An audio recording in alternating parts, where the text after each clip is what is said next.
This is a little video for the piece Allegro.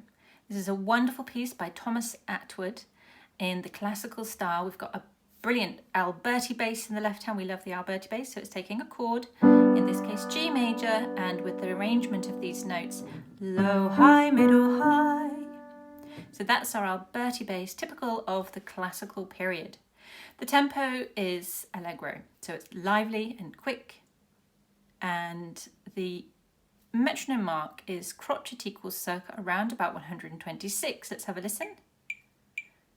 1, 2, 3, 4, 1, 2, 3, 4. So it's quick and lively. It's the first movement from a sonatina in G, the sonatina.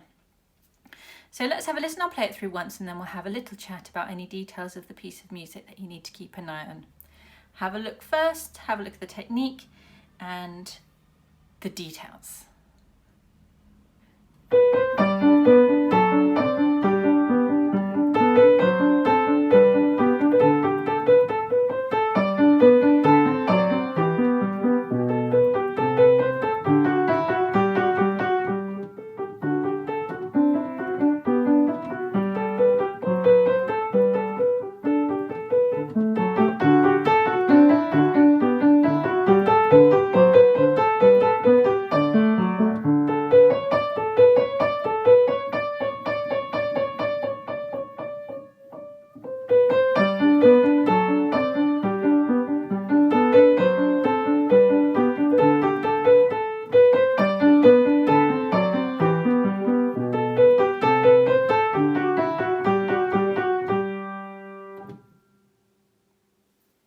So as the title suggests, it's quite quick, it's quite lively. So you're going to want to really get to know the left hand, moving through these patterns. Think of your chords, G major, D, and then G major, D7, E minor, B, rest, C, rest, D, rest, G, G, G.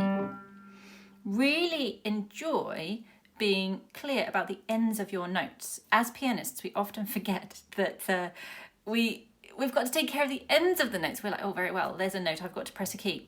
Press a key, job done. The job isn't done until we observe how long that note is, isn't it?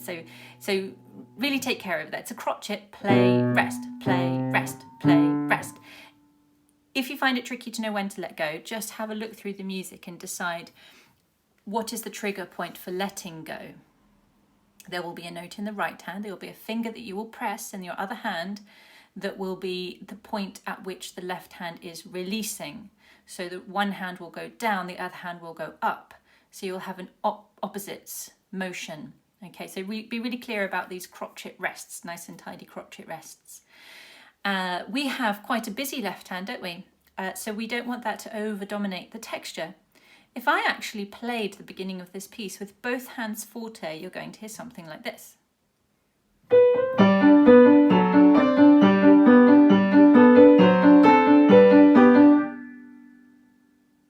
Right, so I hope you have reflected upon that. What do you think? Okay, you probably couldn't hear the tune very well, could you? It's not really going to sound that nice. Because the left hand is so busy, it's just taking over. We want to hear the melody. Whenever you're playing the piano, find out where is the melody. Sing out the melody, bring that out in the texture. Use a greater dynamic for that, or a singing quality, a cantabile. Project the sound. So I know it says forte at the beginning, but we can't play everything forte. This is where it's magical in music. We know that it's not just going to be forte for everything. Let's find the melody. The melody can be forte, and perhaps the accompaniment could be, let's say, shall we try mezzo forte? So it's got to be less. Let's try mezzo forte.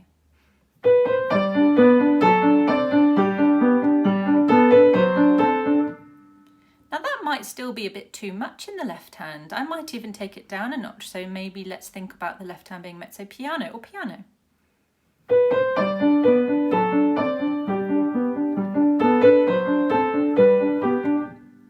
So if I take it down even further, that gives me greater opportunities for tonal inflections in the right hand. I don't have to just be Forte, forte, forte, forte, forte. That's what we don't want either, isn't it? That's just going to be a bit pedestrian if I played the melody forte like this.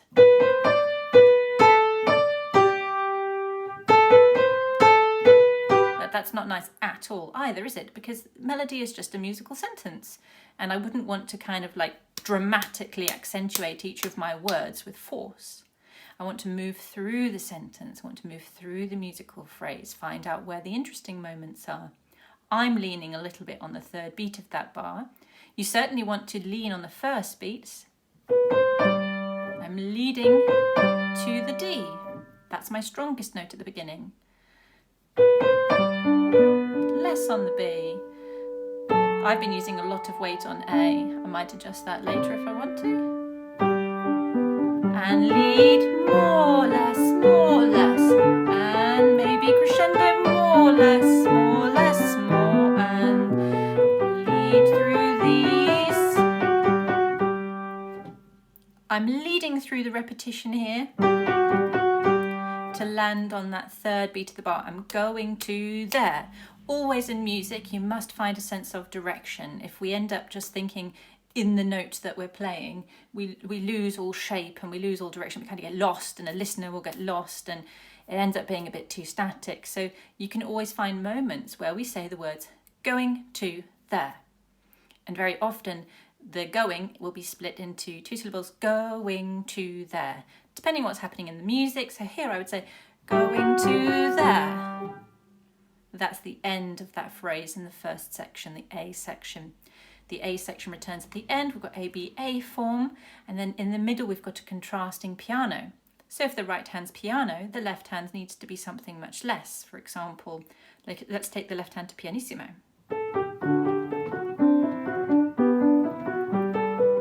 So much more delicate there. Try to observe where we have the slurs or where we have separate notes. It's not staccato, it's just a little bit non-legato. And we've got a writ. Observe the writ there. And at the end I would still think of my going to there with a sense of placing and landing on that last note, with a sense of occasion, arriving at the end of the piece. So that's a lot of information. If you have any questions, jot them down below. You can watch this video a few times, or you know, jot some things down, think about the chords, think about the balance and the dynamics. Think about shaping the phrases in the right hand, and a quick tempo. Practice this piece slowly. To be able to play fast, in the end, we have to practice slowly. So enjoy.